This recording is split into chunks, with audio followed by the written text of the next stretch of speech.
What's up, everybody? This is Spirit Fire Soldier. How you doing?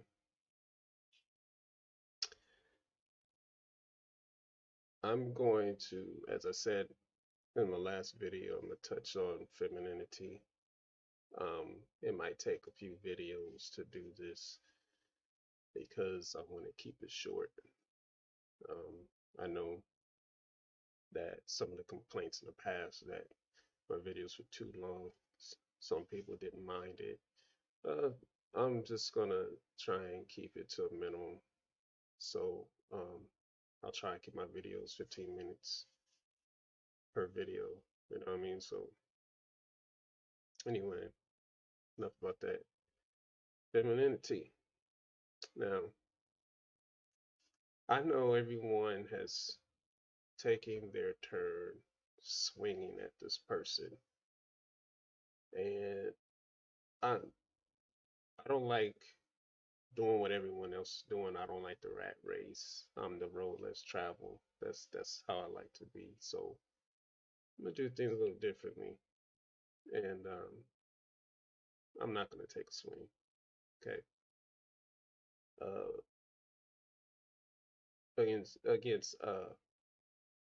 against my thoughts and feelings on this particular person, I'm gonna show a little respect and some kindness on this issue. And yes, it's old news, but I haven't done a video on this, so I'm gonna try it because it's tying into what I'm talking about concerning femininity as a major issue in today's world. So, one of the major issues. I mean, so uh, here we go. Let's check this out. Oh, by the way, some of you probably know who I'm talking about, but whatever.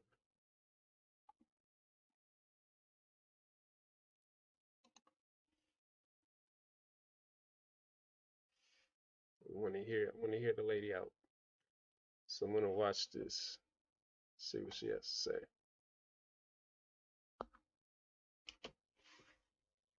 Fade in.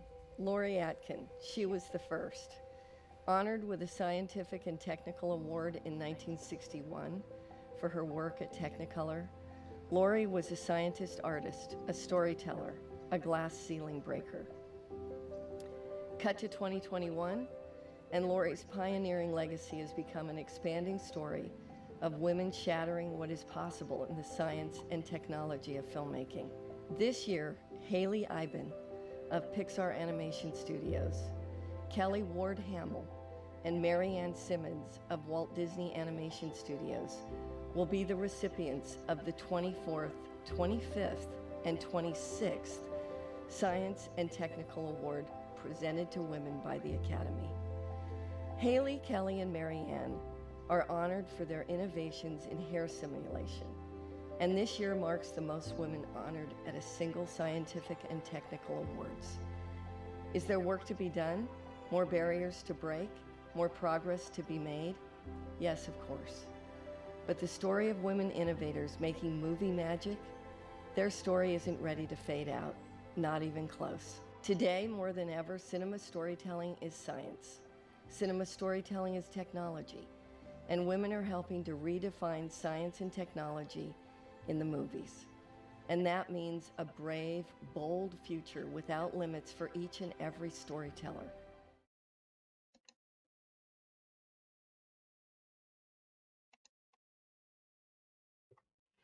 Normally, I have a reverse where I'm the big picture, and what I'm viewing is a small picture. I don't know why I screwed that up, but I'm trying to get back into the swing of things. So I'll fix that, no problem. But yeah, so I watched it, and okay.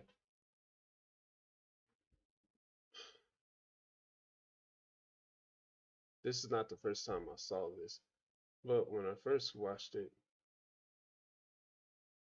I couldn't stop laughing. And I'm sure everybody knows why, so I don't have to really bring that up. Um,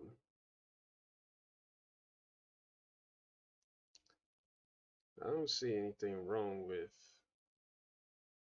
her showcasing individual women who are successful in the world and their achievements and all that. There's no problem with that. Um, the only problem I see is how the video began. I think that's hilarious, and I don't really understand why. I guess maybe she thought it would have been a nice gimmick to say that because, and this is what I was perceiving after all the laughing stopped, is that she maybe she well if I can go by her words alone in this video and in stuff I've seen in the past videos of what she said, she's coming from the standpoint that females don't get enough attention, enough love from the world, enough recognition, that they're being suppressed by the media, being suppressed by men,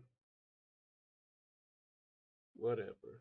Like basically, women aren't achieving enough, and or they are, but they're not being recognized for it or whatever. Which I'm assuming was the point of this particular video.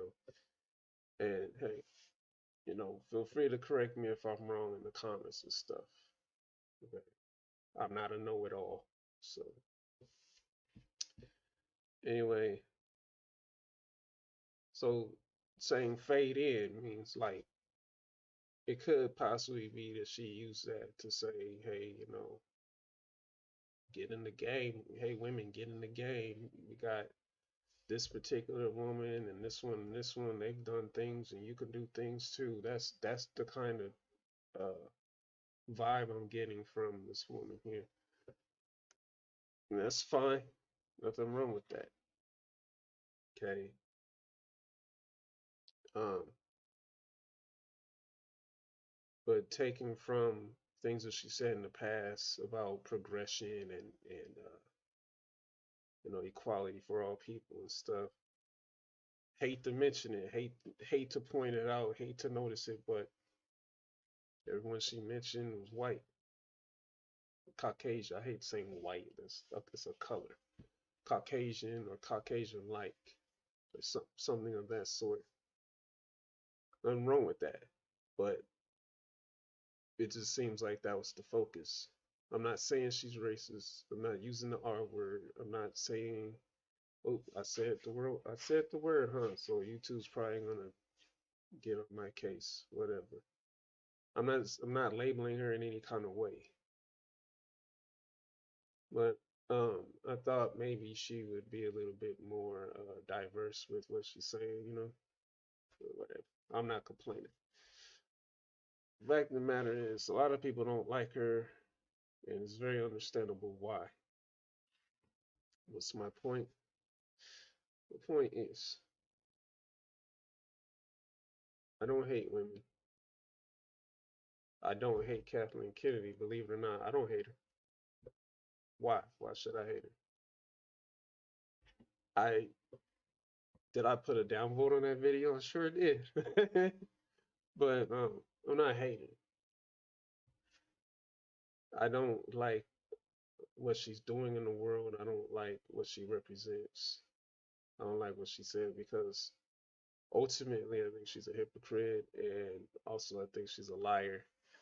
And it's pretty clear to me she has a agenda that really doesn't involve women at all, or race or color. It's all about her. Um, I'm going to say it. I believe it's narcissism. YouTube probably doesn't like that word, so whatever. But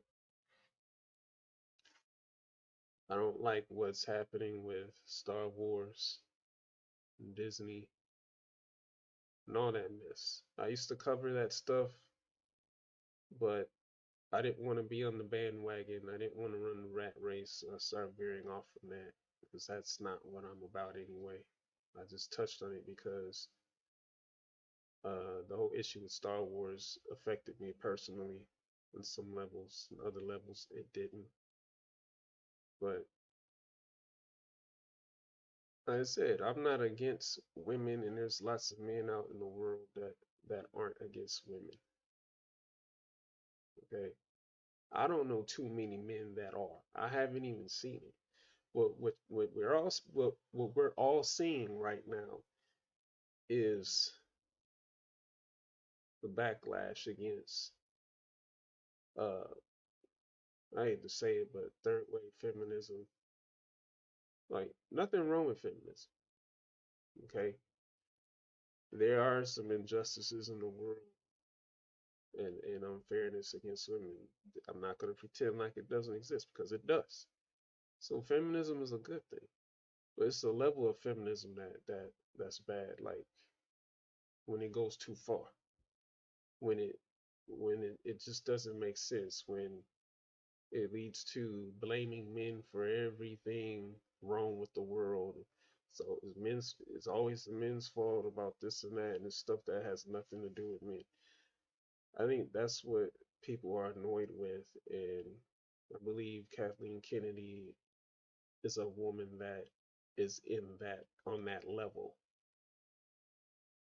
attacking men just for the sake of attacking men to boost herself up and appear virtuous. I guess you would call it virtual signaling, and say, "Hey, I'm this great woman, and I'm successful, and I've done all these things. Look at me." And you women can do that too, but it's not real. I don't think she cares about anybody. And I hate to bring it up again because it's old news, but Gina Carano, if I said her name right, forgive me. That just proves it. She don't even care about women, and that's that outrageous, out of line, extreme feminism stuff. The stuff that decent women aren't even on. The stuff she's on, that's not even about women. It's about the self. It's narcissism. It's about gaining power and destroying things with that power. And unfortunately, the scapegoat of that agenda are me. And it's sad. Okay. This is what I would call an anti-woman. I've used that term before and nobody likes it, but no one seems to understand what the term means. Okay? I don't even think it's a real term.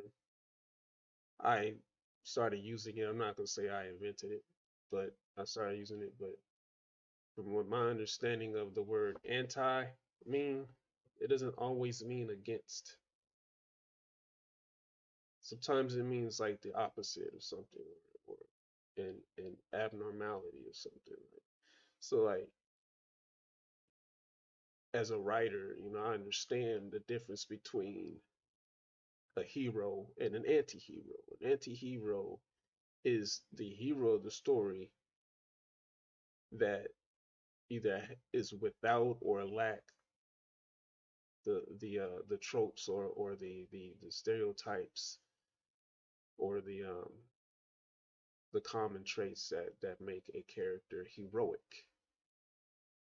Okay, so like for instance, Superman is a heroic icon, but the Punisher is a anti-heroic icon. But they're both heroes. They're both good guys.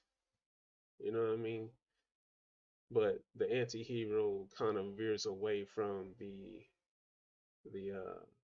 paragon type of idea of a hero. So same with anti-women. They anti-woman a man can't be an anti-woman. People like I've been attacked with that term. Oh, you're the one who's the anti-woman. It's like I'm not an anti-woman. So I'm not against women. For number one. Number two, you can't be an anti-woman. I mean, if you're not a woman, then you can't be anti-woman. You have to be a woman first to be anti-woman. or anti-female, which is simply a woman or female that is a woman and female and yet not, or wish not to be, or they simply despise being that. In other words, they base their existence on measuring up to men and combating or challenging or competing against the achievements and